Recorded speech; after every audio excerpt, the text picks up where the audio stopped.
blockchain and cannabis have transformed and transfixed the Canadian investment landscape. And they've moved the focus of the discussion away from the administrative or legal or commercial or medicinal or recreational benefits of the products to a discussion about the astonishing amounts of quick money that can be made in trading in them. This morning we will consider blockchain, distributed ledger, and cryptocurrency and try and make sense of these words to see if there's any lasting value in these concepts or if they are all just the latest incarnation of the madness of crowds and other popular delusions which seized Holland in the tulip craze of 1636, 1637. To help us unpack this puzzle, we are very fortunate to have the father and son team of Don Tapscott and Alex Tapscott. When I think it was 2014, they published their first book on the subject. It was widely heralded as pioneering and excellent, and the position they took was that blockchain was a revolutionary boon to mankind. I'm eager to hear what their opinions are after a tumultuous year of dizzying ascents and precipitous declines in the value of various cryptocurrencies, especially Bitcoin. In theory, these new kinds of money, of which there are over 1,000, did you know that already? The theory of these new kinds of money is that they are alternatives to an eventual competition for what's called fiat, or state money, which is so frequently debased by inept and or corrupt governments. My own view is that almost from the very beginning, Bitcoin, Ethereum, Phonium, and all of their kind have really, at the beginning, been a measure of all the hot and dirty money there is in the world, and there is a lot. So, as observers and as analysts, Alex will kick off this pod to set the scene, and Don will then act as cleanup with the hope of providing some perspective and some meaning. And in between, we'll hear from a few people who are trying to turn this bubble into something real and something useful. So let's begin with you, Alex. We're all talking about this thing. We barely understand it. Please come and help us out. Nice to see you again. Well, thank you, Moses, for that very colorful introduction. The reason that we believe that blockchain is going to be profoundly disruptive is because it represents nothing short of the second era of the internet. Now, the second era of the internet is part of this new fourth industrial age, which I think all of us have sort of involuntarily become immersed in. And there's lots of technologies that make up this new period of human development. I think yesterday you heard a lot about artificial intelligence and machine learning. You might also hear about technology in our bodies, robotics, space travel, and all these other really important innovations. But it's really the blockchain that's going to help to animate these new technologies and really bring about a period of profound change. So before I go on here, just a quick show of hands. Who's heard of this thing, blockchain? And who understands it really well? All right, that's not bad. So it wasn't 4 years ago, Moses, it was 2 years ago that the book came out, and I actually came here to Kerner Hall to have this an introductory discussion about this subject with the IdeaCity audience. And I would say that at the time, maybe 20% of people raised their hands. So we're making good progress here, hopefully not just in awareness, but also in our comprehension of what this means. So when you use the internet today to send and move and share information, you're not actually sending an original, unique thing. You're sending a copy, and you're retaining an original. Now, for most kinds of information, that's okay. So if I send an email to one person, I can send the same email to someone else or many more people. If I post a tweet, anybody can see it. If I host a website, it's available for all to access. So the internet, as the first digital medium for information, basically was like our own personal printing press. We could create as much information and disseminate it as far and as wide as we wanted to. And for a lot of kinds of information, that's hugely important and has been very impactful on the world. However, when it comes to things that have value, assets like money, being able to send a copy is actually a terrible idea. So, sir, since you're in the front row, if I owe you $20 for beers last night, we didn't actually go out, but like it's a hypothetical, and I send it to you, it's important that when you receive it, that you know you have the only version of that I can't send the same $20 to the next person or to everybody in this room. Because if I could copy money the way I can copy information, then money becomes worthless. So it's good to have a printing press for information. It's not so good if everybody has a printing press for money. And this is a very specific problem computer scientists have been trying to figure out. It's called the double spend problem. How do you ensure that when you move something of value online, that you aren't leaving behind a copy, a trail of breadcrumbs? And because it's such a difficult problem to solve, we've always had to rely on intermediaries, middlemen, banks, brokers, but increasingly big technology companies like Google, Amazon, social media firms like Facebook, who sit in the center and basically coordinate between parties. They establish identity, they create trust, and they perform what's called business logic: clearing, settling, contracting, record-keeping, data processing. And overall, they do a pretty good job. But they have some specific limitations. They're centralized, which makes them vulnerable to attack. They exclude big parts of the population. There are 2 billion who don't have access to financial services. They add cost and friction to the process of moving value online. It takes, a few days to move money between two people on different sides of a border and can cost upwards of 10%. So we talk about this market for cross-border payments, which is kind of odd when you really think about it. When was the last time anybody here sent a cross-border email? It doesn't really exist, right? I mean, the information flows instantly. You can beam an email around the world 100 times in a second, but you can't move value between two parties in less than 7 days. So overall, these intermediaries have done a pretty good job, but they have had some limitations. And the biggest one is that they capture the data that we have to share in order to do business online. Every time you enter into a transaction, you're leaving behind information about yourself. So what if the internet were entering a second era? From an internet of information to an internet of value based on this new technology platform called blockchain. So a blockchain, in essence, is a vast global distributed ledger or database, kind of like a record of transactions.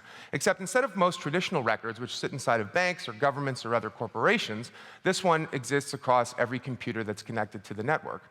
And on this network, not just information like PDFs and emails and websites, but things that have value, assets like money, stocks and bonds, titles and deeds, IP, votes in an election, can be moved, stored, and managed peer-to-peer, where trust is not established by an intermediary, but through a combination of collaboration, consensus, and clever code. The network itself establishes trust, which is why we call blockchain the trust protocol.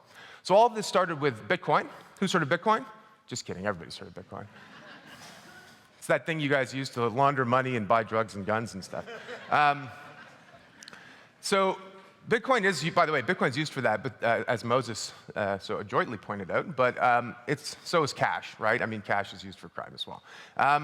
No, Bitcoin was designed to do a simple thing, to be cash for the internet, a way to move money peer-to-peer without the need for an intermediary. So in the same way that if I went to Tim Hortons across the street with $5 and bought a coffee and a donut, and I handed that $5 to that clerk, I'm not using the Visa network, I'm not showing him my driver's license, we're not using PayPal. Cash is what's called a bearer instrument.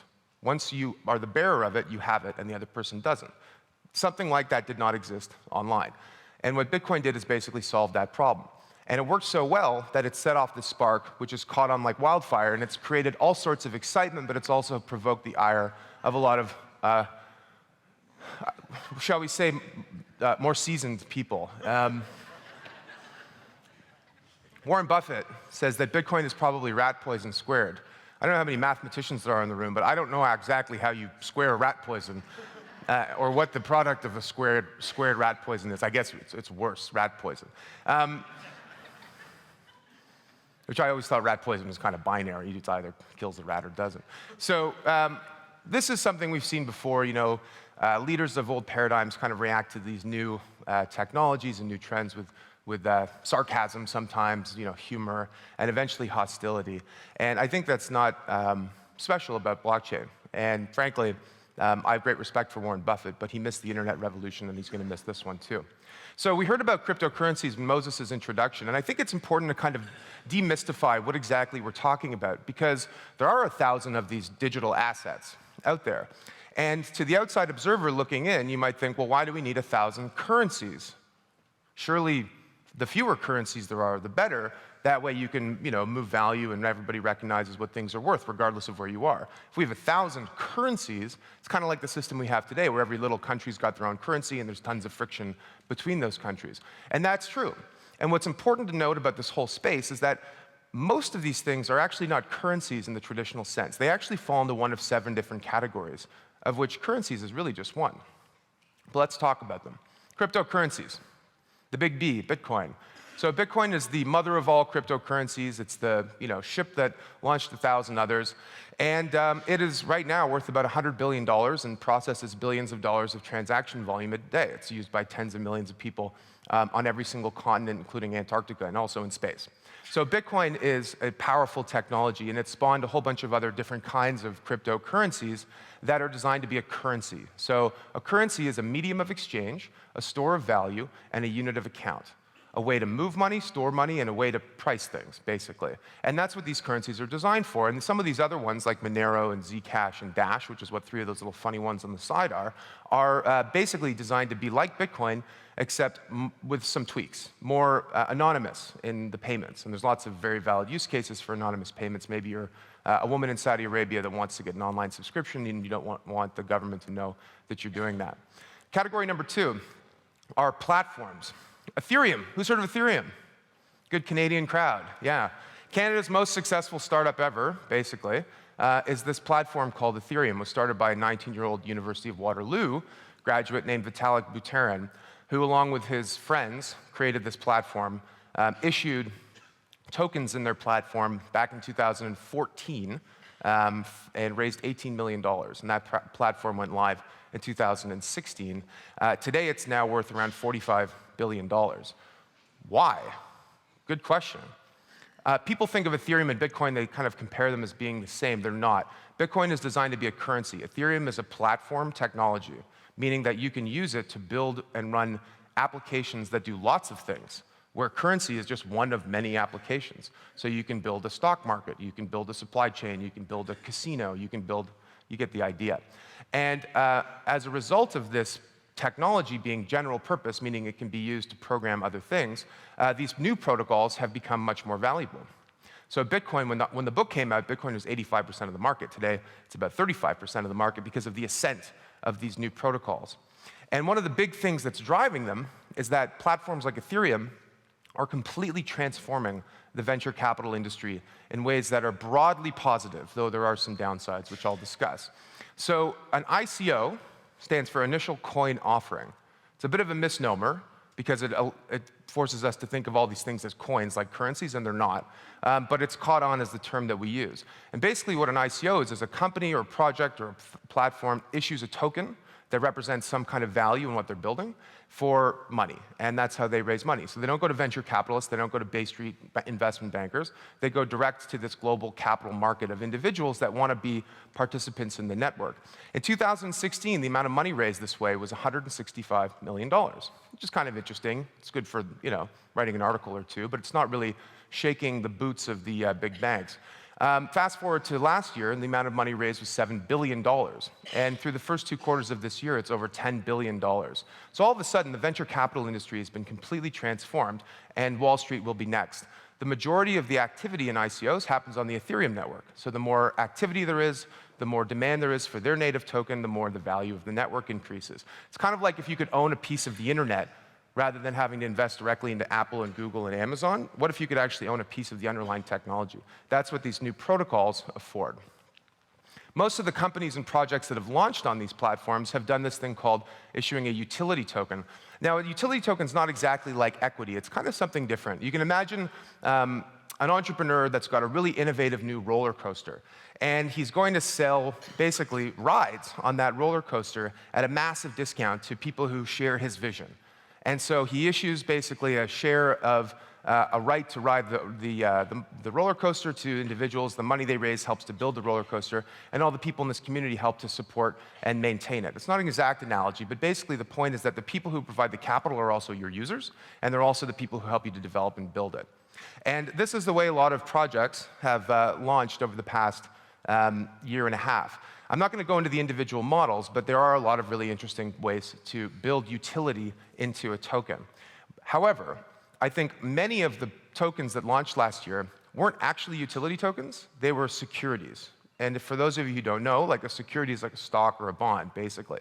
So these people were issuing something to raise money to help build their company, which isn't a utility token, it's kind of more like stock in a company. And that's okay, and I actually think that that's the future of a lot of token projects, which is that we are going to be using the blockchain to create and issue financial assets. The value of the whole crypto asset industry today is around $285 billion. Pretty big, about the third of the value of Apple, right? The biggest company in the world.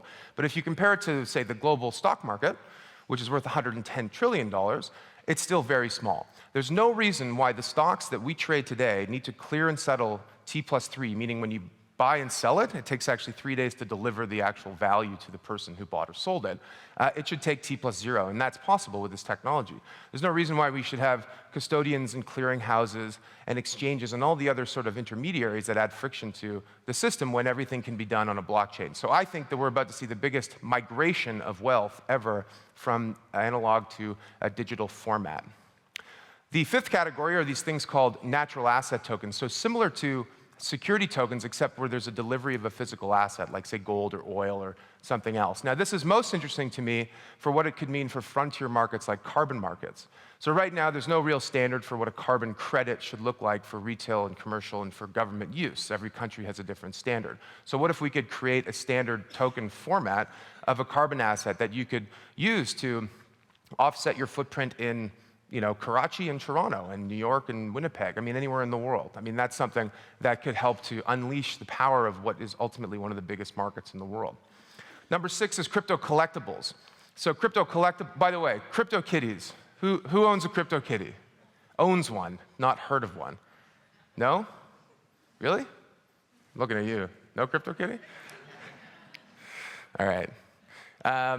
So CryptoKitty is what's called a crypto collectible. So basically, it is a unique digital asset that is basically a cartoon cat.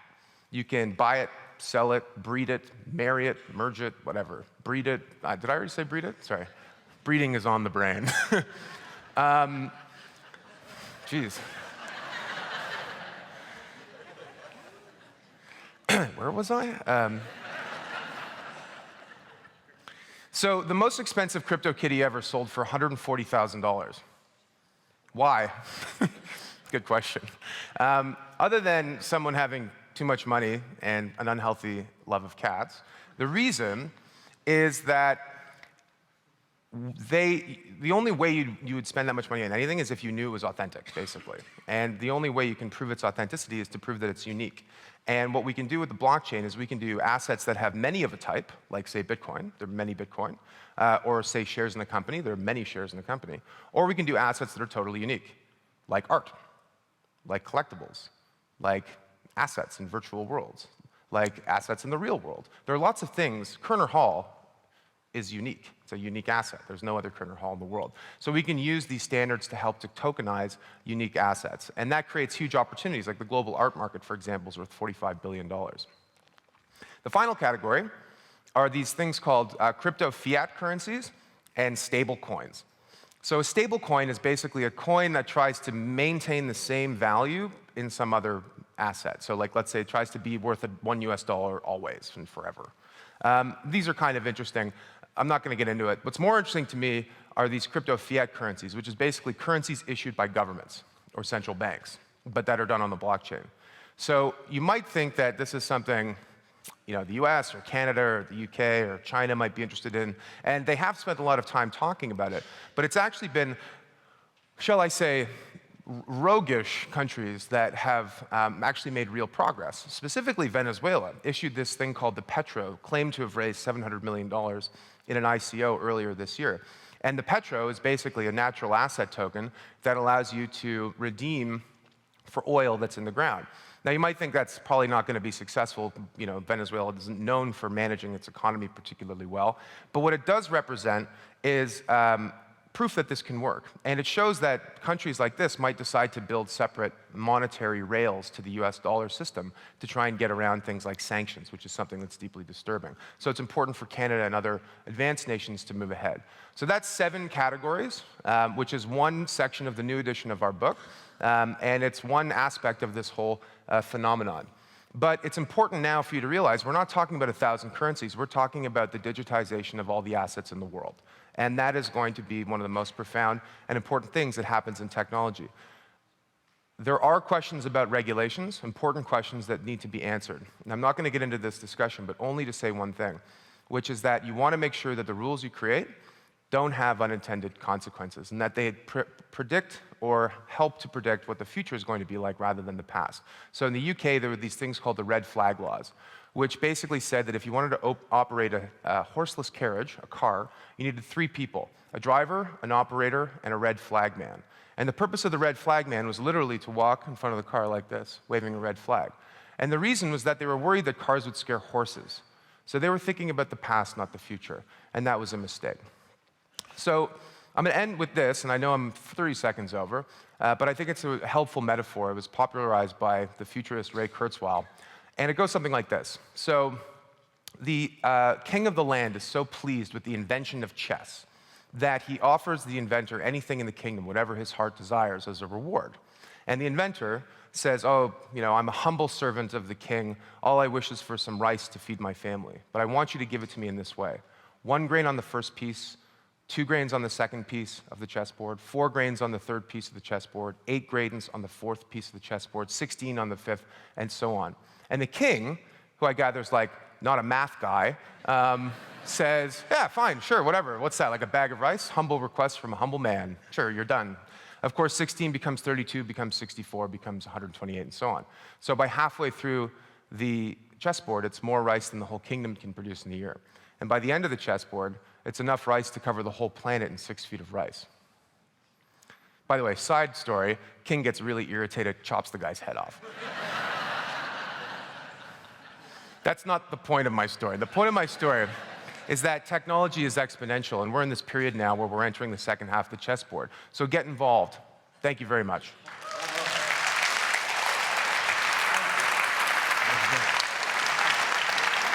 That was perfect. That was perfect. Thank you.